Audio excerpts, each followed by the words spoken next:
Taxi al volo o meglio a chiamata, a vista, un po' come nei film ambientati in America.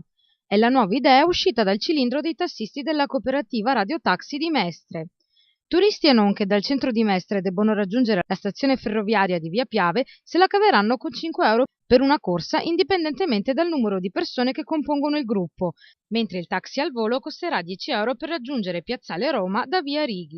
Insomma, il servizio pubblico di Taxi Mestrina si sta dando una svecchiata aggiungendo pure l'asso, ossia il 10% di sconto sulle corse per residente e non a condizione che si iscrivano nel sito internet della cooperativa Radio Taxi. Anche in momento di crisi economica abbiamo pensato che fosse utile dare la possibilità a chi utilizza tanto il taxi o a chi potrebbe utilizzare in futuro il taxi la possibilità di usufruire di uno sconto del 10% sulle tariffe approvate oggi.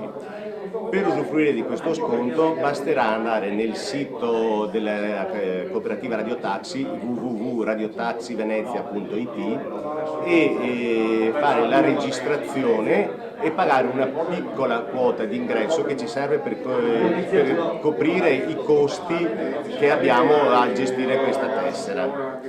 Un servizio che ha incontrato il gradimento del Comune di Venezia e dell'assessore alla viabilità Ugo Bergamo. È un servizio pubblico e quindi deve essere accessibile a costi contenuti. Questo è quello che noi puntiamo a fare, perché la sensazione quando si prende un taxi di non sapere il prezzo della corsa e soprattutto che sia un prezzo accessibile disincentiva dall'utilizzare questo mezzo, che invece è comodo e molto utile in certi casi.